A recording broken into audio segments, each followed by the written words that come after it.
Mesdames et messieurs, bonjour, bienvenue dans cette nouvelle édition de votre journal de 15 heures à la ligne de ce journal.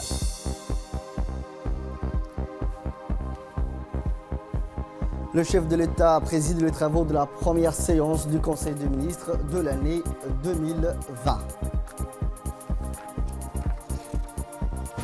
Également dans l'actualité nationale, début de la campagne de distribution de mousquetaires apprenés.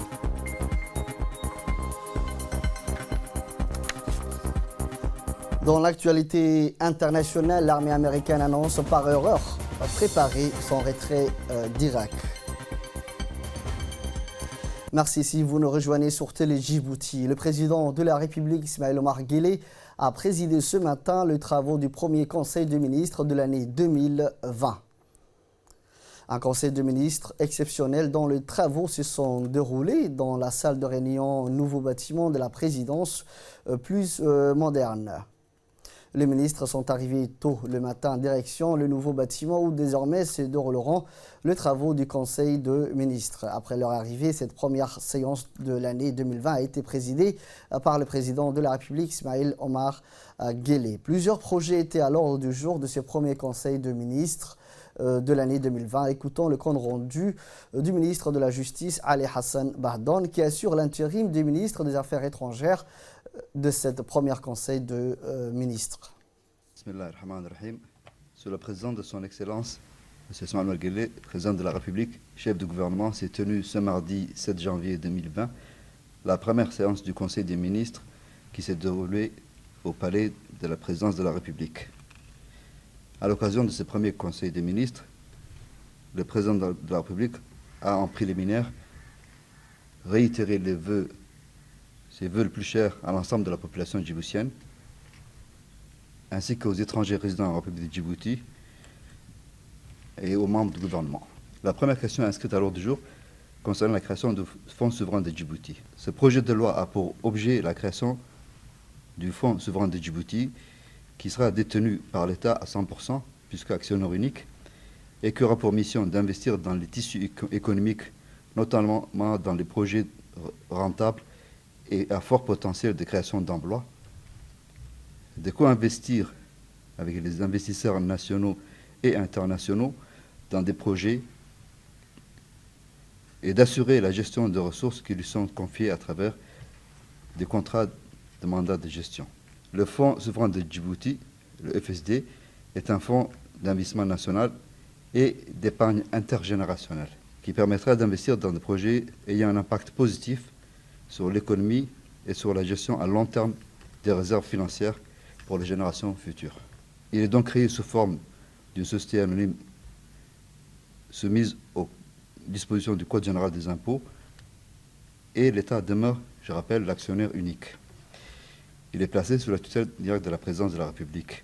La création de ce fonds souverain permettra de contribuer au développement et à la croissance économique du pays et à la diversification des ressources et des revenus de l'État. Il permettra également la pérennisation et l'optimisation des investissements publics et privés en répondant aux besoins de financement dans les secteurs tels que l'énergie, le tourisme et les infrastructures. Le second point inscrit à l'ordre du jour concernait était relatif à un décret portant statut particulier du corps des enseignants chercheurs de l'Université de Djibouti. Donc, ces propositions conjointes du ministère du Travail chargé de la réforme de l'administration et du ministère de l'Enseignement supérieur, le projet de décret permet de mettre en place le corps des enseignants-chercheurs à l'Université de Djibouti. Avec 300 enseignants, dont 92 docteurs, l'Université de Djibouti dispose aujourd'hui d'une masse critique suffisante pour remplir dans des conditions optimales ses missions de service public, de formation et de recherche. Toutefois, afin de poursuivre le processus de masterisation, d'une part, et d'amorcer la mise en place des premières formations doctorales en co-tutelle avec les universités partenaires, d'autre part, il est nécessaire d'accompagner l'évolution croissante de l'université par la mise en place d'un nouveau cadre. Ce nouveau statut ou cadre vise la création d'un nouveau corps, appelé corps d'enseignants-chercheurs, composé de deux cadres, à savoir celui de maître de conférence et celui des professeurs d'université. Les principales dispositions du présent décret donc, sont la définition des catégories d'enseignants et de leur obligation de service en matière d'enseignants, de recherche, d'enseignement de recherche et des missions administratives, une clarification des positions administratives pour mieux accompagner les missions de coopération universitaire, des délégations de congés et de recherche de voyages d'études, la mise en place d'une commission d'avancement, d'évaluation avec la définition des dispositions relatives au cadre des maîtres de conférences et celui des professeurs d'université, à savoir les conditions de recrutement, d'avancement, des rémunérations, des sanctions disciplinaires, de retraite, etc. Le maintien à titre transitoire des dispositions relatives à l'ancien cadre des professeurs assistants pour accompagner les enseignants qui ne sont pas encore titulaires du doctorat. La troisième question inscrite à l'ordre du jour, ainsi que la quatrième, étaient des projets de décrets et d'arrêtés proposés par le ministère de l'Enseignement supérieur et de la Recherche. Donc la troisième question, c'est le décret fixant les conditions et modalités d'octroi aux établissements privés d'enseignement supérieur de l'accréditation des filières de formation et de son retrait. Donc pour faire face aux nombreuses formations proposées par les instituts privés de formation pour lesquels ces instituts souhaitent délivrer des diplômes réputés de même valeur, c'est-à-dire accrédités, que les diplômes délivrés au niveau national, le ministère de l'Enseignement supérieur fait réévaluer son arsenal juridique afin de pouvoir répondre à ces besoins. En effet, 10% de l'effectif global des étudiants est désormais issu du secteur privé. Ce décret permet donc de redéfinir les conditions et modalités d'octroi aux établissements privés d'enseignement supérieur de leur accréditation, des filières de formation et de son retrait. Il intègre un nécessaire changement dans les procédures d'évaluation des dossiers de demande d'accréditation en précisant toutes les étapes ainsi qu'en introduisant une double évaluation, à savoir une évaluation par le ministère de l'Enseignement supérieur et de la Recherche et une autre par une équipe d'experts indépendants rémunérés. La quatrième question était relative donc à un projet d'arrêté fixant les cahiers des charges d'accréditation des filières de l'enseignement supérieur privé. Donc ce projet a été adopté, donc cet arrêté vise à définir le cahier des charges des accréditations des filières de l'enseignement supérieur privé. Ce texte intègre une liste exhaustive des paramètres exigés lors de l'évaluation des demandes d'accréditation, ainsi que des formats de diplômes et les signataires qui pourront être délivrés par les instituts supérieurs privés.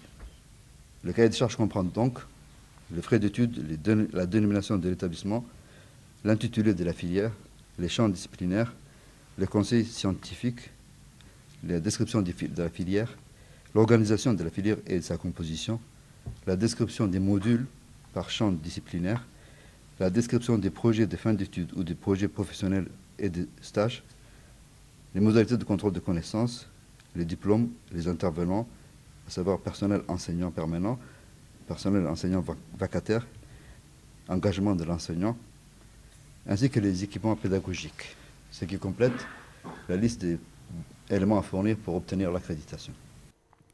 Vous allez suivre la seconde partie de ce compte rendu du ministre Ali Hassan Bahdan dans nos prochaines éditions.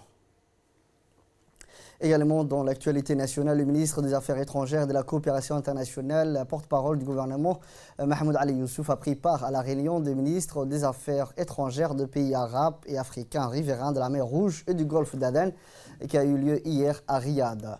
Cette réunion a été consacrée à la discussion de la charte instituant le Conseil d'États arabes et africains abordant la mer Rouge et le golfe d'Aden. Dans son discours lors de la séance d'ouverture, le chef de la diplomatie djiboutienne a mis l'accent sur l'importance que revêt cette nouvelle entité. Il a également souligné la nécessité d'unir les efforts et de coordonner les travaux collectifs face aux défis croissants. Dans la foulée, le ministre djiboutien a exprimé sa profonde inquiétude devant l'escalade des tensions dans la région et a appelé à la retenue et à la prévention de tout ce qui pourrait aggraver la situation. À l'issue de la réunion, le ministre a procédé à la signature de la charte créant le Conseil des États arabes et africains pendant la mer Rouge et le golfe d'Aden. Notons que 8 pays ont participé à la dite réunion, à savoir l'Arabie saoudite, la République de Djibouti, l'Égypte, le Soudan, le Yémen, la Somalie, la Jordanie et l'Érythrée. En marge de cette réunion, le roi saoudien Salman bin Abdelaziz a reçu les ministres des Affaires étrangères des pays participants. Un certain nombre de questions liées aux moyens de développer la coopération entre les pays riverains de la mer Rouge et du golfe d'Aden ont été abordées lors de cette rencontre.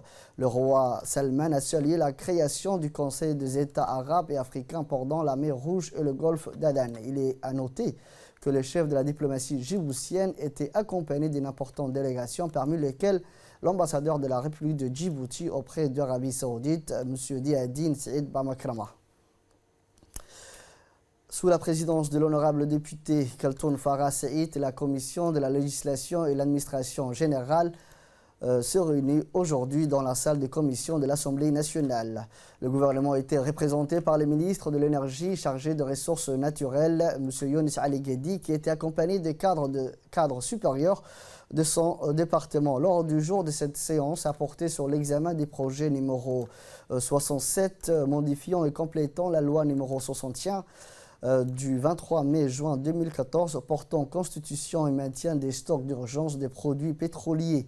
Il les porte d'une part sur la substitution de la Société internationale des hydrocarbures de Djibouti dans les obligations et responsabilités de Djibouti Oil Supply Company qui a été liquidée, et d'autre part sur l'instauration d'une taxe de 1 franc sur le litre d'essence et des gasoil et son intégration dans la structure des prix. Cette taxe est justifiée par l'augmentation considérable de la demande du gasoil de la part des utilisateurs locaux qui sont l'ONEAD et le ministère de l'Agriculture. Elle a instauré le prélèvement d'une taxe sur le support intégré dans la structure des prix des produits pétroliers. La Société internationale des hydrocarbures de Djibouti, qui s'y substitue à la société Djibouti Oil Company, responsable de la constitution et le renouvellement du stock, et c'est du fait de la faible demande sur le marché national du super. Arrivant au terme des échanges, après un débat riche et instructif, les commissaires ont adopté le projet de loi pour sa transmission en séance publique.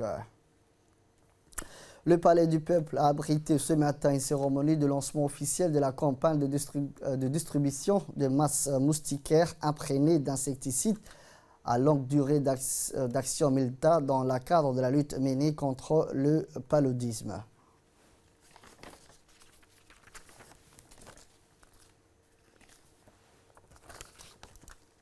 En effet, la cérémonie placée sous le haut patronage du ministre de la Santé, Mohamed Ouarsama Diriye, s'est déroulée en présence du ministre des Affaires musulmanes et des biens Waqf, Mohamed Hassan Barré, et de la vice-présidente de l'UNFD, Mme Hasna Hamad Belil, du représentant de l'ONARS, de l'OMS, Dr Ahmed Zoïtine, de la représentante du PNUD, Mme Fatima Al-Sher. Le ministre et ses invités ont procédé à la visite de différents stands de présentation sur les éventuelles d'actions qui sont entreprises dans le cadre de la lutte antivectorielle à Djibouti. L'événement aura donc suscité une large mobilisation de l'ensemble des professionnels de la santé, mais aussi d'acteurs de santé communautaires qui ont suivi avec intérêt les différents programmes de ces journées de lancement relatives à la campagne de distribution des masses pour les deux communes les plus touchées, à savoir la commune de Boulaous et celle de Razdika.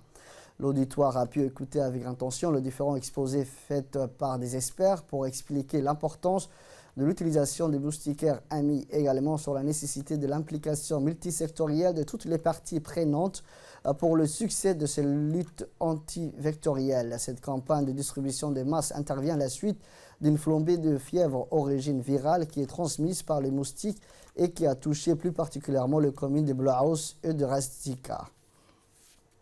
Dans leur allocution, la représentante du PNUD, Mme Fatima Al-Sher, et le représentant de l'OMS, M. Ahmed Zoïtine, ont tous les deux réaffirmé leurs engagements pour accompagner les efforts gouvernementaux en matière de lutte contre les maladies vectorielles. On l'écoute.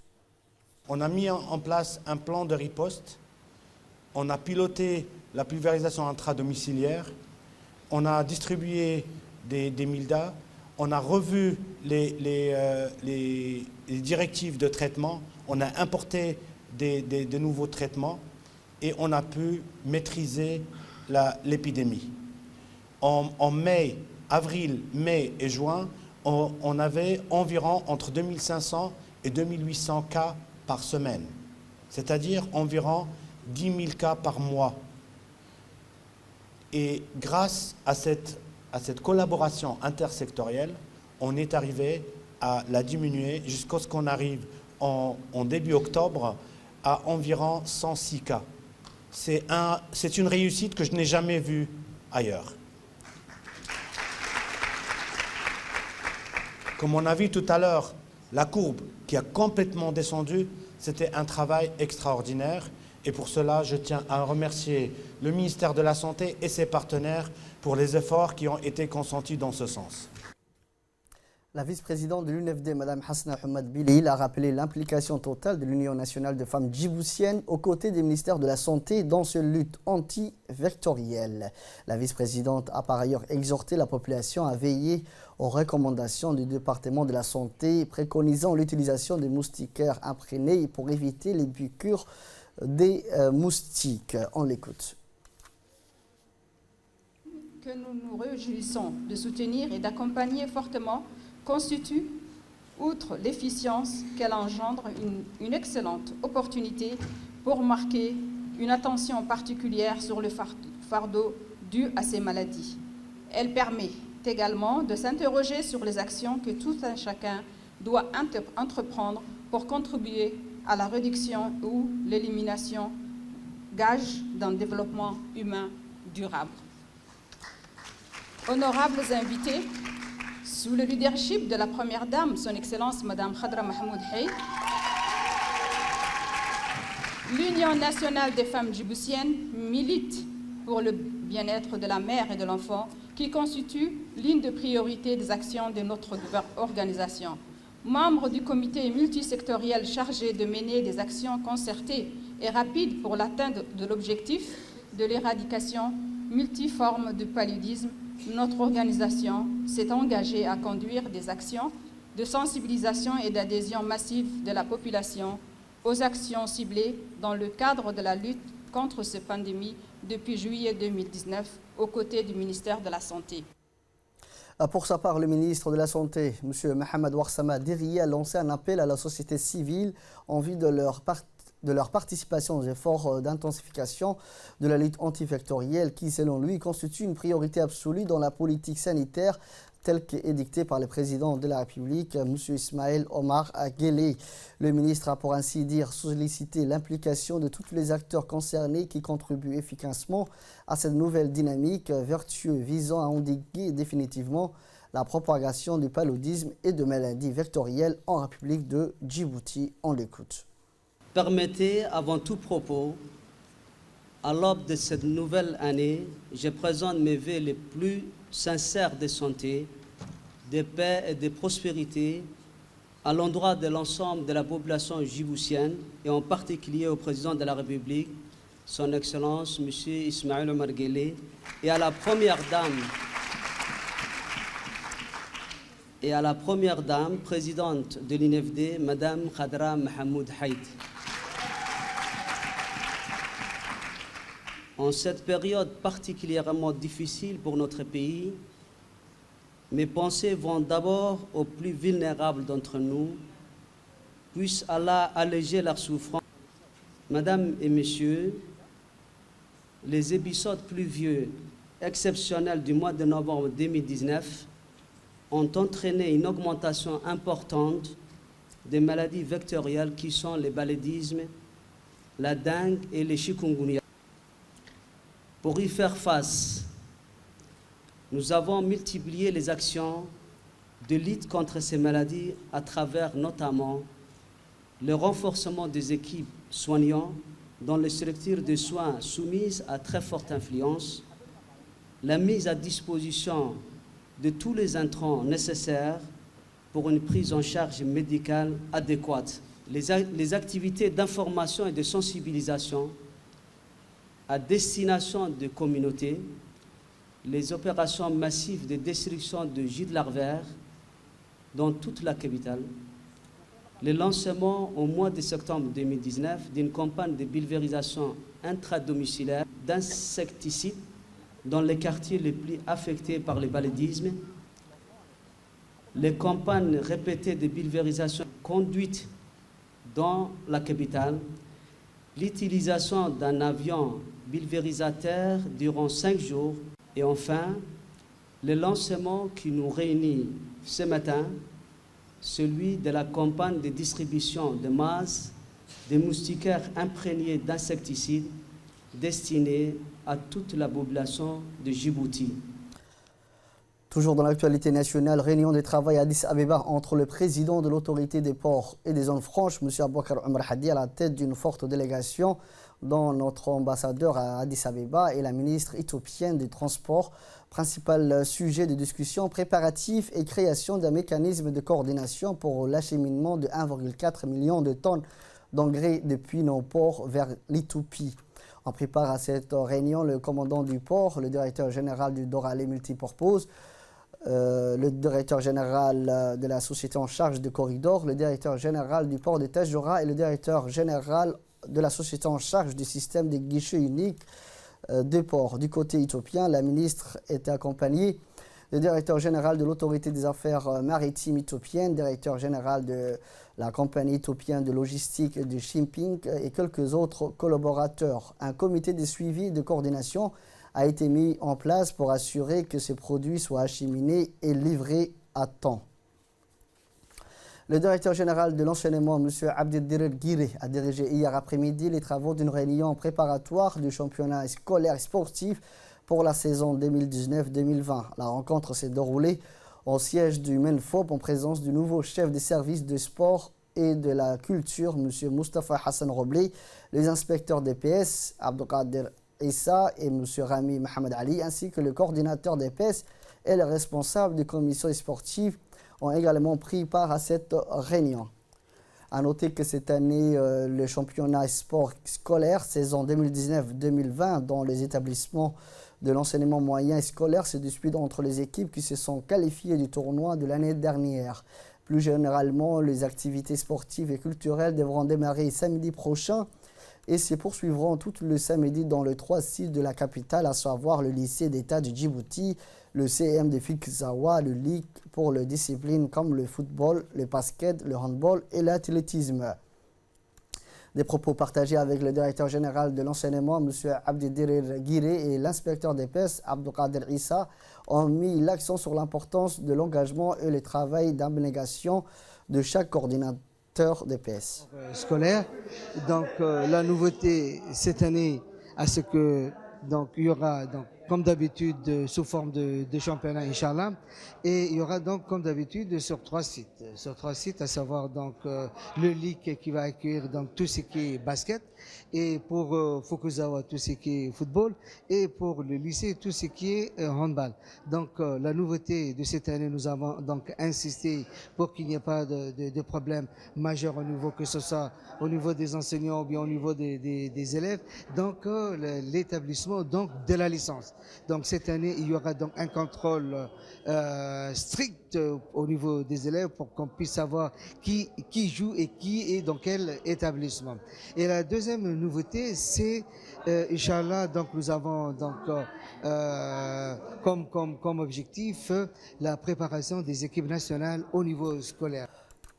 Passons à présent à l'actualité internationale. Je vous le disais dans les titres, l'armée américaine a envoyé par erreur une lettre expliquant que le soldat américain s'est préparé à quitter l'Irak.